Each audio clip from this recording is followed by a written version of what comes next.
O Place, por enquanto, a gente tem acesso a todos os terrenos de Porto Alegre e São Paulo, e a ideia do Place é muito simples. É colocar um monte desses dados na plataforma e tirar algum valor cruzando os mesmos, né? Então, o que a gente fez no princípio? Jogou todos os dados de terreno, então todos os polígonos de terreno, em São Paulo são mais de 1.900.000, e a gente tem acesso à geometria desses terrenos, né? E com isso a gente consegue tirar a localização e também as dimensões dele. O segundo banco de dados foi o próprio plano diretor, então a gente conseguiu colocar, ou transformar em código aí o plano diretor, e muitos deles isso acaba sendo uma das principais dificuldades, porque a gente tem que racionalizar esse plano, que muitas vezes nem é tão racional assim, acaba sendo subjetivo e irracional, mas a gente conseguiu, enfim, o plano de São Paulo e Porto Alegre, conseguiu imputar esses dados na plataforma. Então a gente começou a cruzar os dados do terreno, desse polígono terreno, com a localização ou o zoneamento dele na cidade. Com isso a gente já tira um monte de insights legal, que são basicamente as propriedades legais do terreno, né? Então, desde potencial construtivo, zona que ele se encontra, quais são os benefícios, quais são basicamente as áreas privativas que eu consigo chegar, as áreas totais construídas, quais são as limitações, a altura máxima, etc. Isso são indicadores muito essenciais no estudo de viabilidade para empreendimentos imobiliários. Então, basicamente, o Place faz essa conta inicial, que ela é balizada por um ROI, né, um retorno sobre o investimento, que é uma taxa padrão de atratividade ali, que enfim, acaba resultando uma taxa padrão de atratividade para o mercado imobiliário de em torno de 50%. Então, a gente conseguiu travar esse ROI, fazer uma conta regressa, agora para gerar um outro valor que gere, enfim, valor agregado para o usuário, que é a precificação desse terreno. Então, através de dados que a gente conhecia do mercado, várias percentuais de precificação, de custo de marketing, custo de obra, a gente tem algumas parcerias também com outras empresas na plataforma onde precificam, e através de algoritmos a gente consegue descobrir o custo que teria para executar uma obra em certo local. A gente consegue travar esses custos que a gente conhece, isolar a variável de valor de terreno. E com isso a gente começou a precificar esse terreno aqui em cima. Então, esse terreno varia, claro, de formato de pagamento, tem diversas variáveis que geram esse resultado diferente, mas a gente consegue já ter uma ideia muito aproximada de quanto vale esse terreno e se faz sentido ou não no negócio.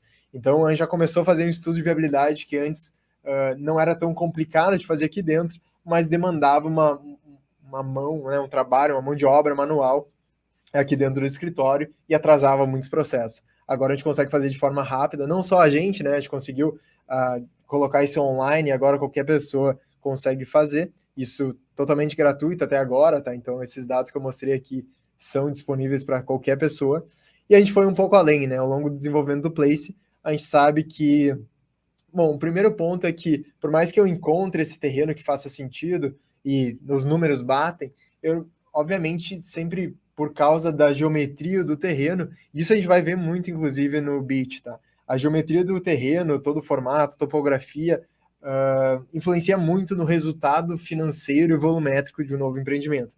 Então, o que a gente fez como primeiro passo para ter uma segurança ou ter uma validação inicial aí? Foi jogar o envelope, o que a gente chama de envelope, basicamente é uma volumetrização, né, das leis urbanas daquela região. Então, São Paulo, como outras muitas cidades brasileiras, acabam colocando um recuo regressivo, ou progressivo, no caso, que à medida que tu sobe em altura do edifício, maior o recuo que ele tem que ter. Então, como essa figura ilustra aqui do lado, a gente consegue gerar esse envelope em qualquer terreno da cidade e ver qual é a volumetria que a gente consegue alcançar nesse terreno com base na altura que ele chega, né? Não só a volumetria, mas também o potencial, né? O quanto que isso resulta em áreas. Então, aqui a gente já está vendo que com um edifício com 39 pavimentos, eu consigo alcançar 16 mil metros quadrados. Isso já pode servir de uma validação inicial, eu descartar ou não esse terreno para seguir em um estudo mais avançado. Então, isso foi bem legal, uma validação que antes era muito mais complicada, um trabalho muito mais cognitivo para a gente desenvolver, porque a gente precisava sentar, desenhar e entender melhor esse terreno. Agora a gente consegue fazer em poucos segundos aqui através da plataforma.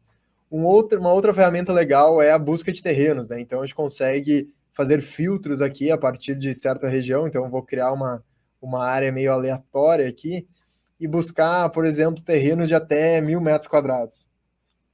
Eu consigo facilmente filtrar e esses terrenos eles vão estar destacados aqui na minha tela, onde eu vejo todos os terrenos que têm menos de 1.000 metros quadrados.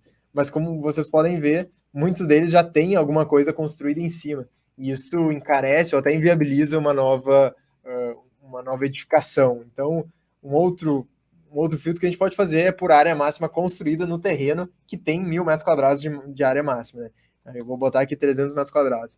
Então, com isso, ele já vai fazer um outro filtro e eu descubro esses terrenos aqui, que me resultou um total de 56 lotes que entram nesses filtros que eu adicionei. Além de filtros, a gente consegue ver, enfim, diversas camadas de lançamento. Isso é bem interessante, até para precificar o meu novo terreno, né? Isso é uma coisa que eu acabei passando muito rápido, mas a gente precifica o terreno por alguns modelos hedônicos de precificação com base na distância de novos lançamentos.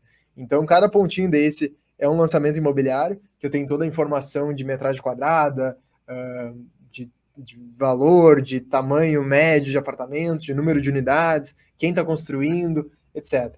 Então, muito dos estudos que a gente desenvolve se baseiam em ofertas que já tem no mercado, com base no estoque que ele tem disponível, em quantos apartamentos ainda não vendeu, qual é o tempo médio de venda, qual é o valor médio de venda e ver se o que a gente está desenvolvendo está competitivo com o mercado onde ele está situado. Né? E com isso, a gente consegue, aqui embaixo, a gente vai ver, eu tenho que escolher um terreno aqui, mas só para exemplificar, aqui embaixo a gente vai ver que na região da Paulista, no caso, nesse terreno que faz esquina com a Rua Augusta, a gente está precificando o valor de venda final a R$ 17.300 o metro quadrado, e isso baliza todo o restante da nossa análise de viabilidade. Bom, passando pelo Place, ele foi importante, o lançamento dele foi importante para a gente entender um pouco mais como essas duas coisas se relacionam. Né? Eu falo muito que o Place é o resultado do casamento entre a Urbim e o braço de arquitetura. Né? Então, a gente começa a entender o projeto, entender a volumetria e o impacto que isso tem na economia daquele edifício. E também vice-versa, né? Obviamente, em algumas regiões onde eu tenho alguns indicadores melhores, eu consigo, enfim, pensar em uma arquitetura mais diferenciada, uma arquitetura que comporte aquela região ou que seja competitiva com os produtos lançados naquela região.